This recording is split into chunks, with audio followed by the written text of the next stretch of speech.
My name is Leslie Cotton. I'm an artist out of Gillette, Wyoming.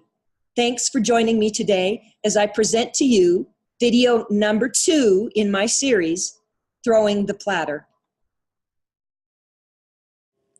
In this segment, we will take our lumps of clay, center them, and make a platter like this.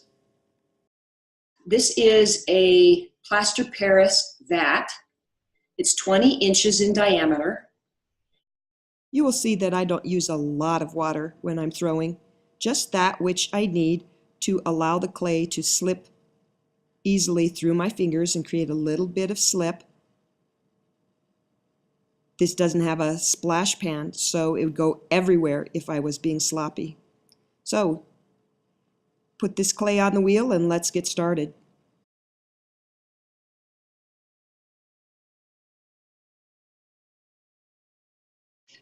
This process of aligning the platelets begins by stretching the clay up into a tower. And I do this 2 or 3 times to not only get a good center on the clay, but to then make sure that the platelets are aligned and create the nice elasticity I need. Here I'm cleaning off some of the slimy slip. I want a little bit, but not too much. I'm going to take the second piece of clay and I'm going to slam it down on top of it. Center it up a little bit with my hands. You'll see that there's a gap between the 2 pieces. I've got to be able to bring the top piece down over the bottom and bind them together.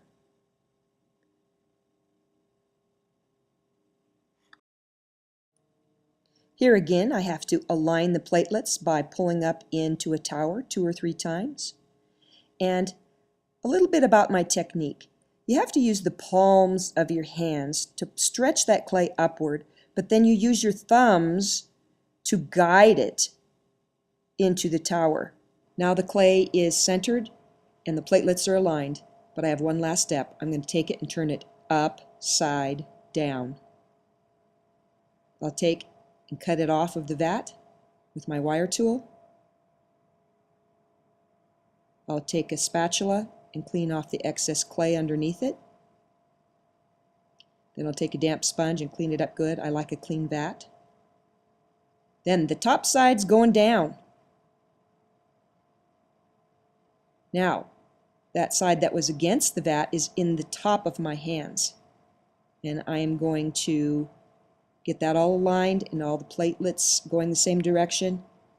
I'll get it all centered here. I have found that this is a very necessary step in preventing your platter from getting S-cracks. It may take you an extra step, but is well worth your time to eliminate the frustration down the line of your platter cracking. It's really important that the clay is centered on the wheel before I start opening it up.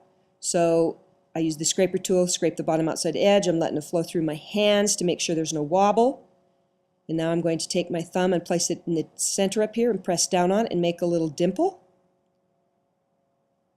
I want to make sure that's centered. And then I'm going to use my right hand to press down into the clay. My left hand's going to press the clay downward as I create a V shape with my right hand. I want to go down so there's about ½ inch left at the bottom of the hole.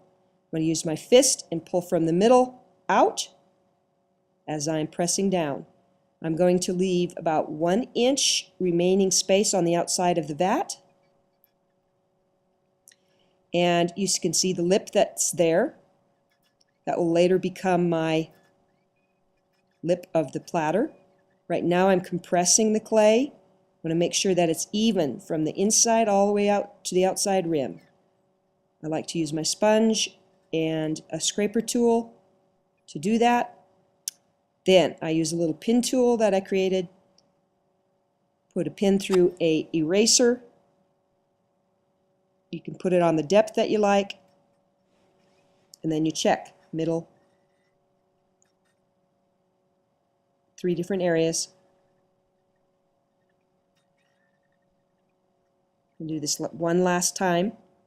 Yeah, now it's right. Voila. Now I'm going to take this clay that's on the outside and pull it up first. I want to make sure it goes up first to the height that I want it. And I also want to create a little support underneath it so that when I lay the clay out over the top, that it doesn't flop over. So right now I'm pinching it between my fingers, and I create this little flying buttress area. I want to keep the clay rim a little thick because as I turn it out, it will thin out.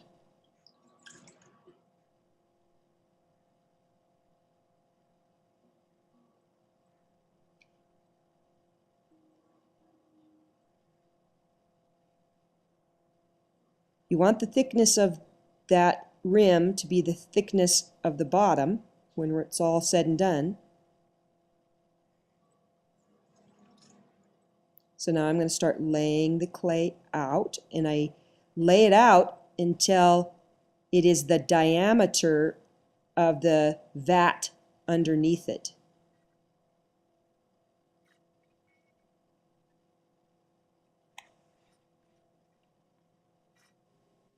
At this point, because the clay is so wet, I don't want to do anything more with it.